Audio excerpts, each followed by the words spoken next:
Class fifth SST lesson number 5 T2 का आज हम पढ़ेंगे पहला chapter the United nation. United nation के बारे में हमें पढ़ना है कि यूनाइटेड नेशन होता क्या है, इसका काम क्या है, इसको बनाया क्यों गया था, इसको कब बनाया गया था, किस लिए बनाया गया था।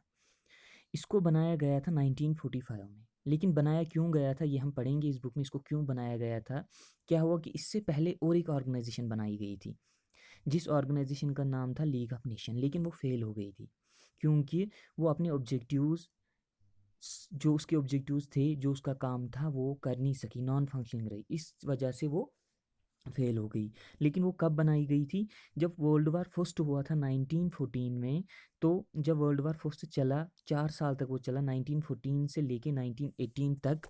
तो उसके बाद लीग ऑफ नेशन बनाई गई थी। लीग ऑफ नेशन का जो काम था, लेकिन वो फेल हो गया। 1919 में लीग ऑफ नेशन बनाई गई थी, लेकिन वो फेल हो गई। तो उसके बाद फिर जब सेकेंड वर्ल्ड वार हुआ 1939 में, तो उसकी जब वो हुआ सेकेंड वर्ल्ड वार, उसके बाद फिर यूनाइटेड नेशन बनाई गई थी। 1945 में ये बनाया गया यूनाइटेड नेशन। और इसका काम क्या था, इसका वर्क क्या था, इसको कौन कौन से काम दिए गए थे, कौन कौन से चार्टर इसके पास थे, कौन कौन से रूल थे जो बाकी कंट्री जो इसके मेंबर थे वो फॉलो करते थे। क्योंकि जब ये बनाया गया था 1945 में, तब इसके 50 मेंबर कंट्रीज थे, 15 कंट्रीज़ के मेंबरशिप थी, मेंबर थे इसके, वो इसके अंडर थे, काम करते थे इसके साथ। लेकिन टुडे आजकल 193 कंट्रीज इसके मेंबरशिप में आते हैं, इसके मेंबर में आते हैं।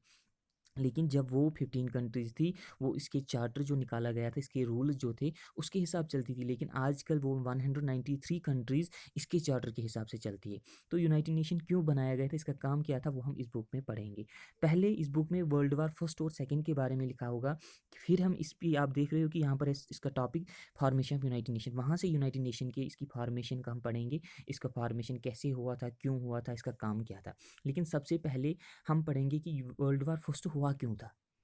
जब वर्ल्ड वार फर्स्ट हुआ, फिर लीग ऑफ नेशन बनाई क्यों गई थी। जब लीग ऑफ नेशन फेल हो गई, फिर वर्ल्ड वार सेकंड कैसे हुआ, क्यों हुआ। जब वर्ल्ड वार सेकंड, तो वो तो बहुत बड़ा, वर्ल्ड वार सेकंड जब हुआ था वो बहुत बड़ा वर्ल्ड वार हुआ, बहुत बड़ा वर्ल्ड वार तो था, लेकिन बहुत खतरनाक हुआ था क्योंकि एटम बम्स फेंके गए थे जापानीज़ के कुछ सिटीज़ पे, जैसे हिरोशिमा एंड नागासाकी पे। तो वो तो अभी भी लोग याद करते हैं कि ऐसे हुआ था। तो उसके बाद फिर जब 1939 में वर्ल्ड वार सेकेंड हुआ, फिर 1945 में ये यूनाइटेड नेशन ऑर्गेनाइजेशन यूएनओ बनाई गई थी, यूएन बनाई गई थी। और इसका काम क्या था वो हम इस बुक में पढ़ेंगे। पहले वर्ल्ड वार फर्स्ट हुआ कैसे, जैसे आपकी बुक में, क्योंकि बहुत सारी world war first European country से स्टार्ट हुआ। क्यों स्टार्ट हुआ, many European countries began to produce goods in a bulk after the industrial revolution. They needed raw material at cheaper rate and big market to sell their goods to fulfill their objectives. They started capturing poor countries of Asia and Africa. They found both raw materials and new markets to sell their goods in their countries. क्या हुआ कि world war first ऐसे start हुआ कि जो European countries थी, तो उन्होंने वो क्या करते थे, वो बहुत सारी चीज़ें निकालते थे, लेकिन उसके जो रॉ मटेरियल, उन चीज़ों को निकालने के लिए जो रॉ मटेरियल निकलता था, वो बाकी लाइक मुल्कों से, बाकी शहरों से ख़रीदते थे एट चीपर रेट, बहुत सस्ते दाम पे वो ख़रीदते थे। लेकिन जब वो चीज़ बनाते थे, फिर वो उसे क्या, फिर वो उसे कंट्रीज़ में जब बेचने जाते थे, यूरोपियन कंट्रीज़ में, तो अच्छे दाम पे, बड़े बड़े मार्केटों पे अच्छे दाम पे वो बिकते थे।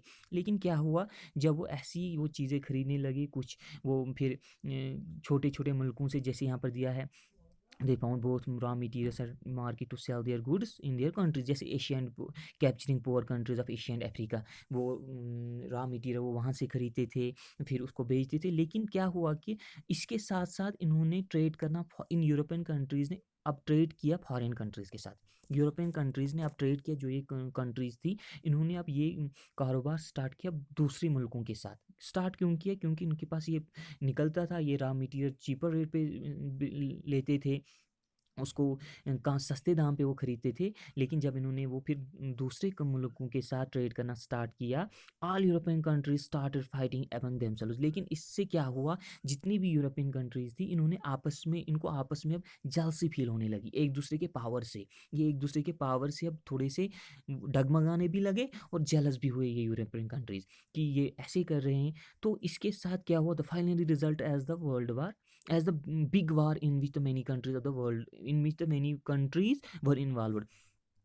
यहाँ पर लिखा है, कहते हैं कि the finally result in a big war in which many countries of the world were involve. कहते इसके साथ एक वार हुआ, जब ये फाइनली ये हुआ, जब इन्होंने एक दूसरे की यूरोपियन कंट्रीज ने एक दूसरे के मुल्कों पे जेलस होने लगे, तो इन एक वार हुआ जिस वार का नाम था world war first.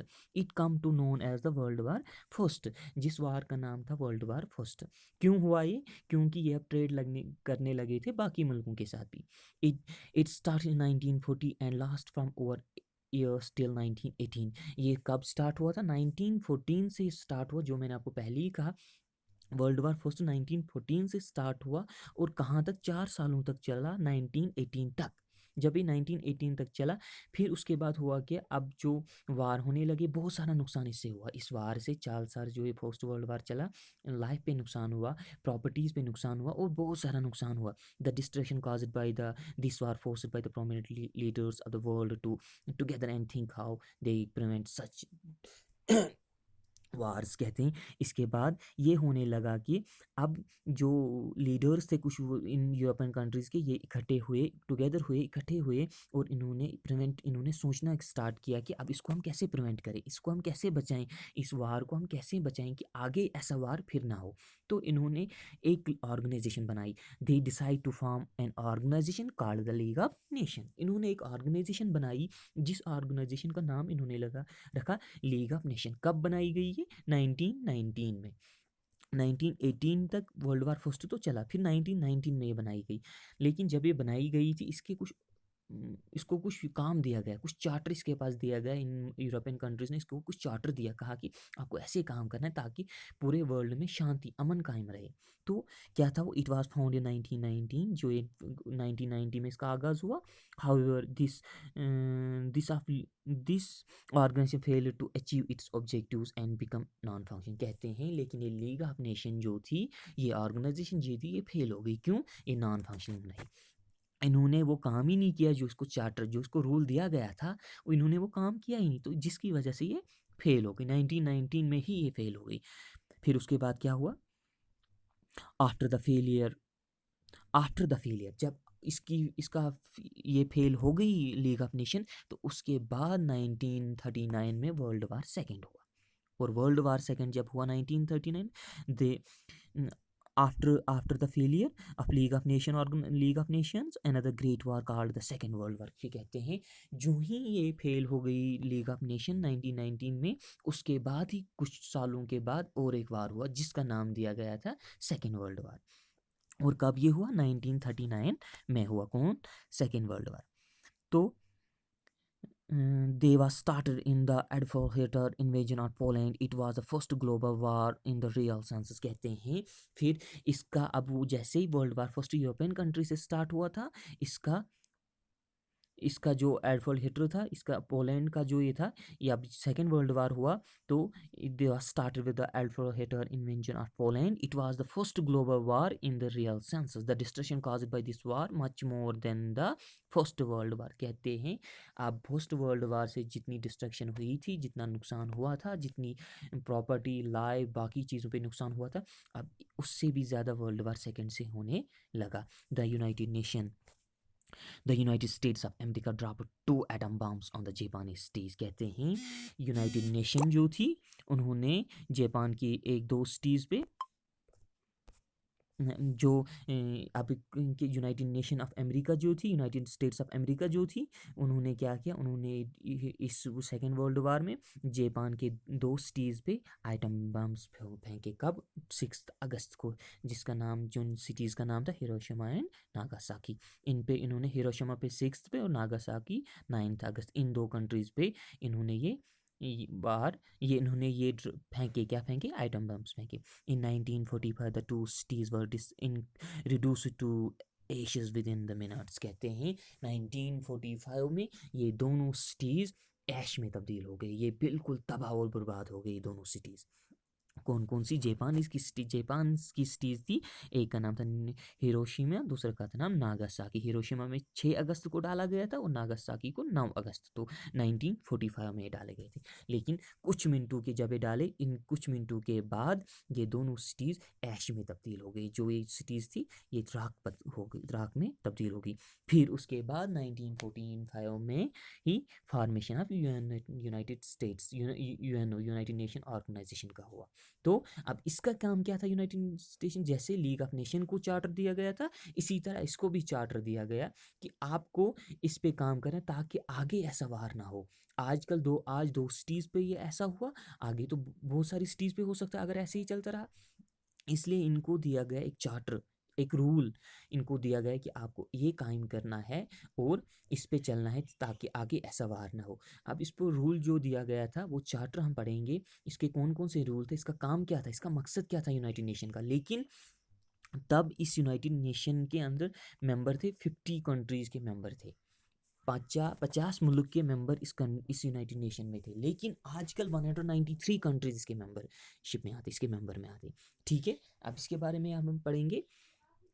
The second world war forced the leader of the world war united together to find a way to avoid wars in future, as the war caused innumerable human health and great demolition of natural resources, कहते हैं।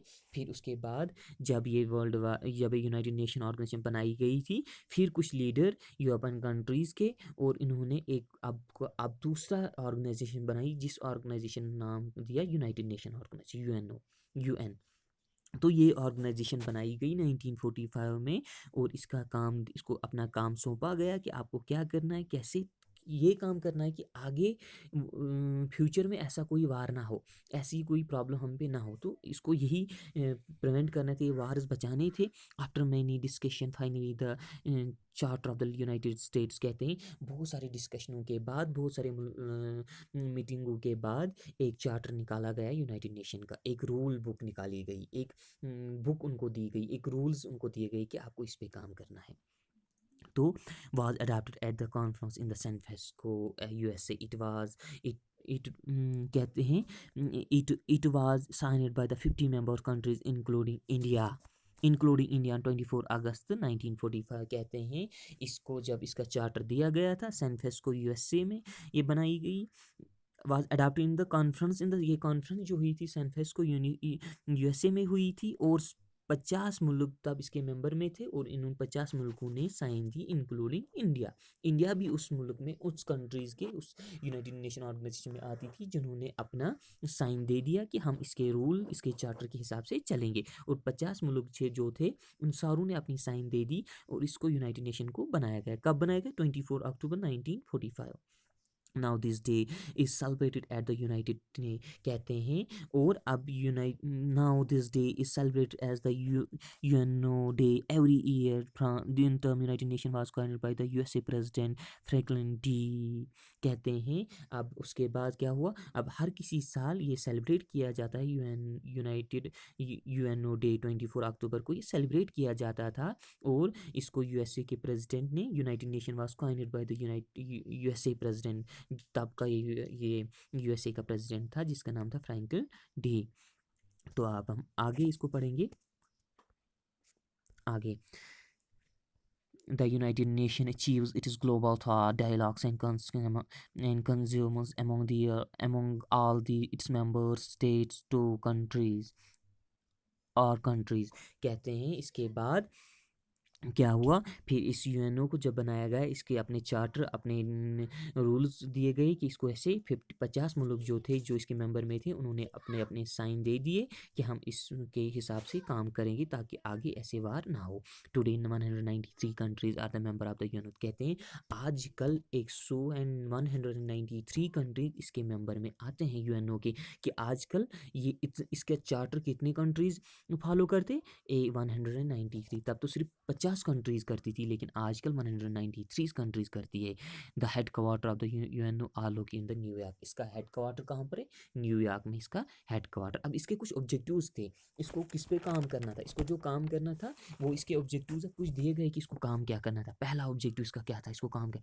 International peace and security. इसको पूरे देश में, पूरे universe में, पूरी countries में, पूरी दुनिया में पीस, अमन कायम करना था।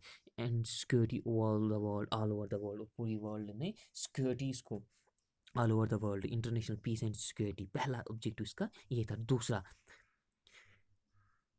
दूसरा to promote good relations among the countries of the world on the principles of the equal rights. इस पे मोबाइल में ठीक से पढ़ा भी नहीं जाता है, कहीं कहीं पे ठीक आया भी नहीं है। To promote good relations among the countries of the world on the principles of equal rights. दूसरा पॉइंट इसका ये था कि इसको to develop friendship relationship between nations, कि ऐसे हम कह सकते हैं इसको नेशंस के ही हर किसी नेशन, जितने भी नेशंस थे उनमें फ्रेंडली रिलेशनशिप पैदा करने। To promote good relation among the countries, among the nations, जितने भी कंट्रीज थी, जितने भी नेशंस थे, उनको इनमें फ्रेंडली रिलेशनशिप डालनी थी, कि वो एक दूसरे से लड़े ना, वो एक दूसरे से अच्छे से काम करे, जो ट्रेड करना हो कुछ करो, लेकिन ऐसा वार कभी ना, फिर से ऐसा वार कभी ना of the world on the principles of the equal rights, हर किसी को इक्वल राइट्स के बुनियाद पर। To solve economic, social and culture problems peacefully, कि कहते हैं, और एक इसका काम था to encourage respect human rights and the freedom of all the peoples, ये भी इसको हम कह सकते हैं। To solve economic, social and the culture problems, कहते हैं इसको सॉल्व करने थे economically, socially and the culture problems peaceful, हर अमन के साथ, जो भी सोशल इकोनॉमिकली कोई सोशली कोई कल्चर प्रॉब्लम आती थी नेशंस में, कंट्रीज़ के बीच में, वो पीसफुल अमन के साथ इसको वो सॉल्व करना था। To promote human rights and human freedom, to promote human rights and human freedom of all the peoples, irrespective of the color, caste, creed, sex and और लैंग्वेज, कहते हैं इसको प्रमोट करना था human rights and human freedom for all the peoples in respective of the colour creed. इसको ये बताना था किसी का कलर जैसा हो हर कोई बराबर है, किसी का कास्ट जो भी हो हर कोई बराबर है, लैंग्वेज जैसी हो, कल्चर जैसा हो, लेकिन हर कोई बराबर है। ये कुछ पॉइंट्स, ये कुछ ऑब्जेक्टिव्स इसके थे, इस पे इनको काम करना था। और एक काम करना था इसको to help fight disease as well as the prevent environment, इसको एनवायरनमेंट को प्रिवेंट करना था, बचाना था, इसको वार नहीं होने देनी थी। टू कवरेज, जैसे ये मैंने ऑलरेडी बताया, फिर से बता, to encourage respect for human rights and the freedom of all the peoples, इसको रेस्पेक्ट ह्यूमन राइट्स की करनी थी और freedom of all the peoples, हर किसी इंसान की अपनी अपनी फ्रीडम दी गई थी। To achieve international cooperation solving economic and social problems, हमने ऑलरेडी पढ़ा इसमें किसको इंटरनेशनल कोऑपरेशन के साथ सॉल्व करनी थी इकोनॉमिक एंड सोशल प्रॉब्लम, जो भी हमने इसमें दूसरा चैप्टर पढ़ा कि इसको ये सारे पॉइंट्स करने थे। पहला पॉइंट क्या था इसका? International peace and security, internationally अमन, इंटरनेशनल पीस एंड सिक्योरिटी इसको कायम करना था। To develop friendly relationship between nation, एक फ्रेंडली रिलेशनशिप पैदा करनी थी नेशन के, कंट्रीज़ के दरमियान। तीसरा पॉइंट इसका क्या था? To encourage rights for human rights and their freedom of all the peoples, इसको ह्यूमन राइट्स का बढ़ावा देना था and freedom of all the peoples. और एक पॉइंट इसका क्या था? To achieve international cooperation is solving economic and social problems, इसको इंटरनेशनल कोऑपरेशन के साथ सॉल्व करनी थी इकोनॉमिक एंड सोशल प्रॉब्लम्स को। और एक point to help fight disease as well as the prevent environment, इसको जितने भी ये फाइटर डिजीज़ थे इनको अच्छे से समझा के बताना था कि आप एनवायरनमेंट को प्रिवेंट कर, एनवायरनमेंट को बचाओ, आप देशों को बचाओ कि ऐसे वार फिर कभी जैसा फर्स्ट वर्ल्ड वार हो, सेकेंड वर्ल्ड वार हो, ऐसा कभी नहीं होना चाहिए। इसके कुछ प्रिंसिपल्स भी थे, इसका कुछ स्ट्रक्चर भी दिया गया था कि ये किन किन के हिसाब से चलता था, इसके कौन कौन सी चीज़ें थी जिन पे चलता था। तो अब इसके आगे declaration of the human rights, इससे पहले मैं आपको कुछ इसके स्ट्रक्चर, इसमें कौन कौन सी चीज़ें, कौन कौन सी असेंबली आती थी जो उसको चलाती थी, जिनके दरमियान ये चलता था। सबसे पहले इसके जो इस आपकी बुक में नहीं लिखा गया है, लेकिन कुछ पॉइंट्स है वो मैं फिर आपको इसके बताता हूँ। यूएनओ के जो कुछ कंपोनेंट्स थे वो मैं आपको बताता हूँ। इसके 6 मेन कंपोनेंट्स थे जिन पे ये चलता था, जिनके मतलब कि ये रूल्स जो ये चार्टर थे, जो ये चार्टर था वो उनके हिसाब से इस पे चलते थे। ठीक है, तो मैं बताता हूँ। इसके साथ साथ इसमें 15 मेंबर्स हुआ करते थे इस यूनाइटेड नेशन में। 5 इसमें परमानेंट मेंबर है और 10 जो है वो परमानेंट मेंबर नहीं है, वो 2 साल के लिए इलेक्ट किए जाते हैं। मतलब कि 2 साल के बाद वो चेंज भी हो सकते हैं, कुछ बंदे उनमें भी रह सकते हैं कुछ कंट्रीज़ के, लेकिन कुछ चेंज भी होते हैं, लेकिन जो 5 है वो परमानेंट मेंबर है, ठीक है। और अब हम आगे इसको पावरफुल कंट्री जो है तो वो परमानेंट मेंबर्स कुछ थे। तो कुछ ये मैं कंपोनेंट्स के बारे में बता रहा था, वो मैं आपको बताऊंगा, इसके बाद हम इसका लास्ट वाला पढ़ेंगे। अब जो इसके कुछ कंपोनेंट्स थे जिनके साथ ये काम करता था, जिनके हिसाब से इसको चलाना था, जो इसको चलाते थे। पहला था द जनरल असेंबली। एक जनरल असेंबली इसकी एक था पॉइंट जो इसके हिसाब से ये चलता था। दूसरा था इसका सिक्योरिटी काउंसिल के हिसाब से। द सेक्रेटरीट के हिसाब से। द ट्रस्टशिप काउंसिल चौथा था ये। पांचवा the international court of justice. छठा the economic and the social council. पहला द जनरल असेंबली, दूसरा द सिक्योरिटी काउंसिल, तीसरा द सेक्रेटरीट, चौथा द ट्रस्टशिप काउंसिल, पांचवा the international court of justice, छठा the economic and social council. मैं इसको आपको एक एक करके एक्सप्लेन करता कि इनका काम क्या था, ये कैसे थे, लेकिन उतनी ये वीडियो फिर अपलोड नहीं हो पाएगी इंशाल्लाह। तो जब हम इसको फिर कभी पढ़ेंगे क्लास में या कहीं, तो हम इसको एक्सप्लेन करके पढ़ेंगे कि इनका काम क्या था। जनरल असेंबली का क्या, इसका काम, ये एक मेन ऑर्गन थी इसकी, एक ऑर्गन था इसका, जैसे इंसान की बॉडी का एक मेन ऑर्गन्स होते हैं लिवर वगैरह, तो इस तरह से ये एक मेन ऑर्गन था जनरल असेंबली। सिक्योरिटी काउंसिल था, सेक्रेटरीट था, ट्रस्टशिप काउंसिल था, इंटरनेशनल कोर्ट ऑफ जस्टिस था, इकोनॉमिक एंड सोशल काउंसिल था। ये इसके सारे कंपोनेंट, जो 6 के 6 कंपोनेंट, ये इसके तहत चलते थे। तो अब इसके साथ है इसका declaration of the human rights. To achieve any objectives, the United issued as the Declaration of Human Rights, called the Universal Declaration of Human Rights. It was adopted on 10th December 1948. This day is celebrated as the Human Rights Day. कहते हैं इसके कुछ objectives भी थे, जो मैंने आपको already कही। इसके कुछ ऑब्जेक्टिव्स, कुछ human declaration of human rights थे, जिनके हिसाब से ये इंसानों के कुछ ह्यूमन राइट्स थे, जो इसके ऑब्जेक्टिव्स में थे, जो इसके चार्टर में थे। इस तरह से हम 10th December 1948 को ह्यूमन्स डे मनाया जाता है। हम हर साल इसको मनाते हैं, सेलिब्रेट करते हैं 10 दिसंबर को। तो some of the rights mentioned in the declaration are, इस डिक्लेरेशन में कुछ राइट्स नीचे मेंशन दिए गए थे, जो ह्यूमन राइट्स के, जो इंसानों के लिए बेनिफिशियल थे, बेनिफिट थे, जो इंसानों के लिए अपनाए जाते थे, कुछ ह्यूमन राइट्स। इस तरह से ह्यूमन राइट्स, जो डिक्लेरेशन ऑफ ह्यूमन राइट्स 10 दिसंबर 1948 को बनाया गया था, इसको हम हर साल सेलिब्रेट करते हैं ह्यूमन राइट्स के नाम पर। तो कुछ इसमें राइट्स थे, कुछ डिक्लेरेशन। पहला the right of the freedom. पहला, हर किसी को फ्रीडम होना चाहिए, राइट होना चाहिए फिर आज़ादी का। दूसरा the right of equality before law, हर किसी को राइट होना चाहिए, इक्वलिटी बिफोर लॉ, हर किसी को ऐसा राइट होना चाहिए, इक्वलिटी का राइट होना चाहिए बिफोर लॉ, कानून के सामने हर कोई बराबर है, ऐसा आप समझ सकते हो। तीसरा द राइट टू एजुकेशन, किसी को एजुकेशन लेने का, पढ़ने का राइट होना चाहिए, कोई नहीं बड़ा छोटा, सेक्स, क्रीड, कलर, लैंग्वेज, हर कोई राइट टू एजुकेशन।